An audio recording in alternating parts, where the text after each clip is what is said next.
আজকে আমার সম্পর্কে কিছু কষ্টের কথা বলবো। যারা শুনতে মনে চায় তারা শুনে যাবে।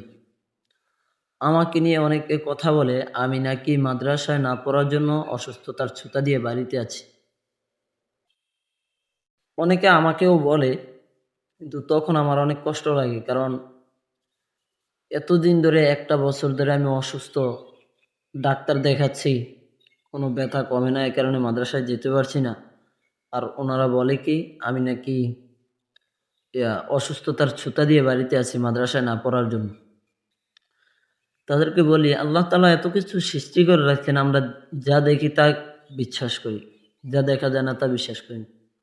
একজনের মাথা ব্যথা হলে সে বিশ্বাস করে, সে জানে, যার না হয় সে বোঝে না।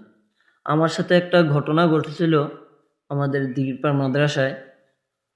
আমি একজনের ভাত খাওয়ার সময় একটা বিশ্রী একটা গন্ধ আসতো, ভাত খেতে পারতো না।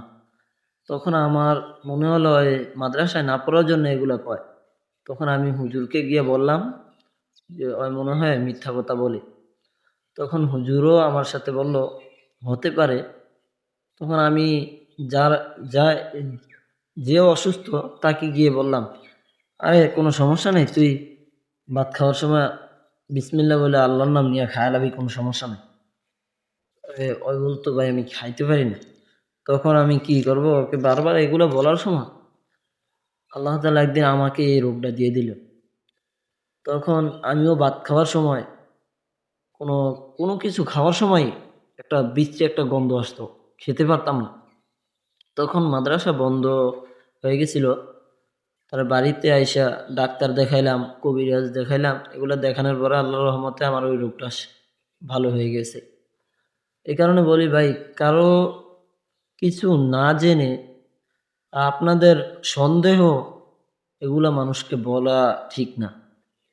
আপনি আমার ব্যাপারে অন্য কাউকে বলেন, কোনো সমস্যা নেই। আমার সামনে এসে যখন বলেন যে আমি মাদ্রাসায় না যাওয়ার জন্য আমি মিথ্যা কথা বলি, তখন আমার অনেক কষ্ট লাগে। আল্লাহ তাআলা না করুক, আপনি যখন আমাকে এগুলা বলেন, কারণ মনে কষ্ট দিলে আল্লাহ তাআলা কিন্তু ইয়া মন থেকে বদদোয়া দেওয়া লাগে না। বদদোয়া এভাবেই চলে যায় যখন কষ্ট পায় মানুষ। এ কারণে বলি আল্লাহ তাআলা যেন না করুক আমার রোগটা আপনাকে দিয়ে আপনাকে মানে বিশ্বাস করাতে না হয়।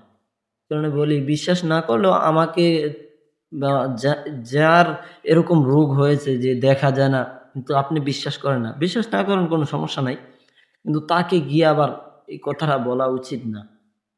কারণ সে যার হয় সেই বুঝে কষ্ট। এ কারণে বলি তাকে বলবেন না। আর আমি তো ভাই ডাক্তার, এত পরিমাণ ডাক্তার দেখাই, ওষুধ খাই। যদি আমি অসুস্থই না হতাম তাহলে আমি শুধু ডাক্তার দেখানোর আমার কোনো দরকার ছিল? ওষুধ খাওয়ার দরকার ছিল? ওষুধ খায় কি আমি মরবো নাকি ভাই?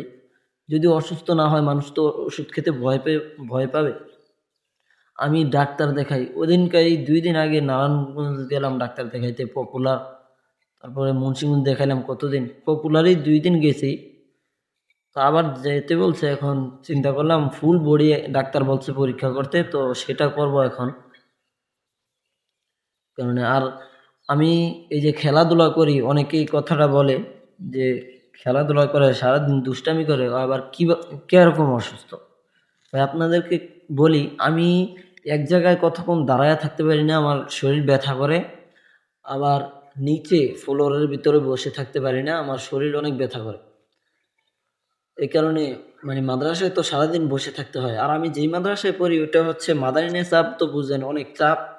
তো ওইখানে মনে করেন যে সকাল থেকে শুরু করে একবারে মাগরিব পর্যন্ত বসে থাকতে হয়, শুধু খাবারের সময়, গোসলের সময় আর ঘুমের সময় দেওয়া হয় ১ ঘন্টা। ঘুমের সময় দেওয়া হয় ১ ঘন্টা।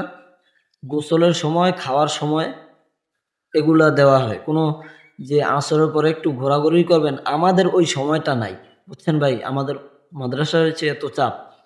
আর ওই মাগরিব পর্যন্ত বললাম, কিন্তু রাত ১১টা পর্যন্ত পড়তে হয়, বুঝছেন? এরকম। সারাদিন যখন এরকম পড়ে মানুষ কিভাবে সুস্থ থাকে? আসরের পরে যদি একটু খেলাধুলার টাইম থাকে তাহলে মনে করেন যে একটু সুস্থ থাকা যায়, শরীরটা একটু ভালো লাগে। কিন্তু আমাদের এত পরিমাণ চাপ। তো তো আমার হঠাৎ করে এই সমস্যাটা হয়। জ্বর আসার পরে আমি শুইলাম, শোয়ার পরে দেখি শরীরটা ব্যথা করে।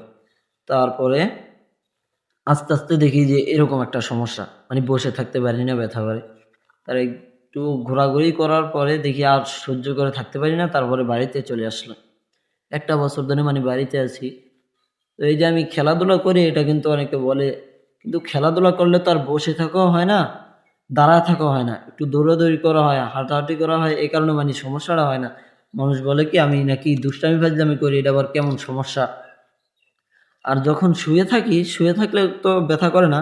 শোয়ার থেকে যখন উঠি তখন আমার অনেক ব্যথা করে। বুঝছেন ভাই? এই কারণে মানুষের জিনিস বিশ্বাস না করেন আপনি, কোনো সমস্যা নেই। কারণ বিশ্বাস ধরেন আমিও করতাম না, অন্য কারো হলে এরকম হতে পারে। ওই যে আমি একটা রোগের কথা বললাম, আমি বিশ্বাস করিনি। তো বিশ্বাস না করলেও আপনি অন্য কাউকে বলেন, কোনো সমস্যা নেই। কিন্তু যার রোগটা হয়েছে তাকে বললেন না। কারণ যদি সত্যিই হয়, আমি আমার কথা বলতেছি না, যে কারো হোক যদি সত্যি হয় তাকে, সত্যি না হোক তাকে বলাটা উচিত না। কারণ তার মনে কষ্ট লাগতে পারে। তো যারা ভিডিওটা দেখলেন শেয়ার করে যাবেন, যেন অন্য মানুষগুলা শুনতে পারে এবং যারা আমাকে বলে তারা যেন দেখতে পারে ভিডিওটা।